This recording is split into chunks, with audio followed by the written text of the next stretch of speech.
we will be shown the human form of the characters of the amazing Digital Circus. But when and how? Many fans have been fantasizing a lot about what the main characters look like in the real world as humans. I found information that proves that in Episode 3, we will find out what all the Digital Circus people look like. Furthermore, Caine is actually controlled by a person we haven't been shown yet. By the way, somewhere in the video I hid a photo of Kinger, and anyone who finds it will get one interesting fact about Episode 3 in the comments. I'd like to start with a few new posts on Twitter by Glitch. They are related to the launch of their new website, Glitch In. In these posts, we were introduced to some behind-the-scenes footage of the work of one of the main artists and animators of the amazing Digital Circus, Zoriak. The first post talks about how sometimes artists do some things in parallel with working on new episodes for fun. One such thing is the animation of Caine's walking animation done by Zoriak. This animation was never planned to be used in the show because Caine will only move around in flight. In the second post, we see the original animations of Pomni's face done for the truck chase in Episode 2. All of these Pomni's emotions were also done by Zoriak. Their purpose is clear from the last picture, where Pomni's body stretched between the trucks like rubber. With the last post, we were introduced to a new Anemones character. His name is Kubert Duberry. He's the innkeeper of Glitch Inn. Let's get to the theories. An interesting theory was written in the comments to one of the previous videos by my subscriber Julio Cesar Camilo. He reminded me of a rather old theory about all the main characters being the developers of Amazing Digital Circus as a video game. It's a pretty obvious theory considering those CNA office spaces that Pomni saw outside the exit door. However, a subscriber made a very interesting addition to this theory that gave me some thoughts. According to the viewer's theory, the name CNA contains the first letters of the two founders of the company. These founders are also the main developers of the amazing Digital Circus. One of them is definitely Kinger. He probably created his in-game avatar himself. Kinger's chess figure and royal robe suit one of the game's main creators. That said, his body is also clearly marked with eyes to see bugs and hands to fix bugs. Though Kinger lost his memory the moment he entered the Digital Circus, some memories still linger. This explains Kinger's fascination with collecting insects. He's not actually interested in insects, but in computer bugs, because he's a programmer. According to the viewer's theory, Pomni saw the very computer she was programming on outside the exit door. When the main developer, Kinger, decided to test the game, it turned out that there was no way out of the Digital Circus, and abstraction could lead to death in the real world. So the rest of the programmers decided to create Caine, an artificial intelligence that could keep players from going crazy from loneliness forever. I think Pomni, the second main developer, decided to test the game because she thought she had found a way out of the Digital Circus. Though she lost her memory, she left herself some clues inside the game. This explains the secret messages appearing on the name machine that mean, Pomni, get out. Also, according to the subscriber's theory, it is Pomni and Kinger's real names that are in the company name. According to the viewer, Kinger's name is Chester because those names are consonant, and also the name Chester contains the word chess. I want to thank Julio once again for an interesting theory. I agree with it in part, but I have my own version of the theory. Last month on Twitter, Gooseworks gave a full disclaimer to the amazing Digital Circus, and that listing included biblical references. My theory is that the company name CNA refers to Adam and Eve's first two children, Cain and Abel.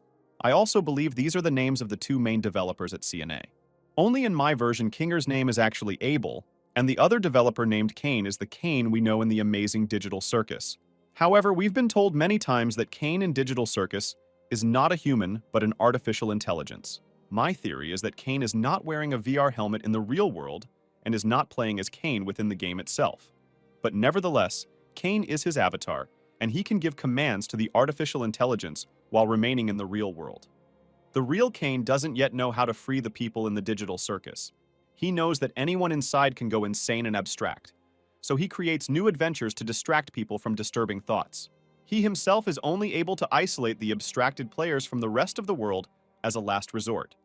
In my opinion, all the other characters also got a VR headset for a reason. All of the other characters are employees of CNA. Pomni worked in an accounting position. This theory is backed up by one of Gooseworks' answers in Tumblr. She was asked, "Is there one thing Pomni is really good at?" Gooseworks replied that Pomni is good at accounting. Ragatha tries to act friendly, courteous, and polite with everyone. I believe Ragatha has worked in technical support at CNA. Jax always tries to take the most out of the adventure, to take advantage of all the opportunities the players have. I would bet that Jax was a member of the CNA tester team.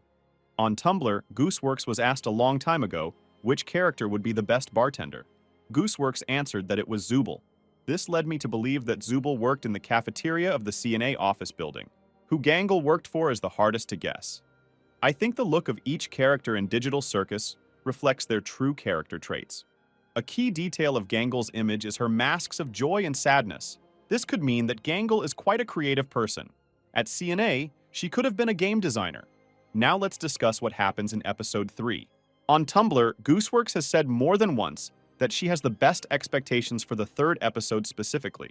According to the creator, the third episode should come out as one of the best episodes or the best episode ever. In addition to that, Gooseworks let slip that the third episode will be very important to the plot. On Tumblr, a user told Gooseworks that his friends keep insisting that Digital Circus is a children's show. Gooseworks offered to show them the third episode when it comes out. When another user asked at what point a random character would do something that would be a heavy spoiler, Gooseworks replied, "In Episode 3. Gooseworks was once asked how many clothing designs were planned for each character. She replied that most of the changes in clothing design would occur in one particular episode. All of these facts allowed me to form a theory about the most unexpected event of Episode 3. My theory is that during the haunted house adventure, evil ghosts will try to possess the characters in order to steal their bodies. Because of this, at some point, Caine will start to get confused about who is a player and who is an NPC. Just as he warned, this will have consequences. The characters won't be able to defeat the ghosts, but due to Caine's player recognition error, the Digital Circus servers will crash. During the crash, all players will be disconnected from the game for a second, but the connection will be restored very quickly. At that point, we will be shown the human design of all Digital Circus characters for just a second. Once they reconnect to the Digital Circus, all characters will get a minor change in their design due to the servers rebooting. Gooseworks on Tumblr also said that 2 episodes will be particularly sad and dark. I believe this is definitely about Episode 3. This is the moment where we might be shown the desiccated, rotting corpses that Gooseworks talked about. A scene like that would have to make Episode 3 the most shocking, dark, and creepy episode of all. What do you think about it? Who are the main characters of Digital Circus in the real world? Can people in the real world control Caine? Will all the characters change design in Episode 3? Write your theories in the comments, and I'll be sure to read them. The best comments will make it into the new videos.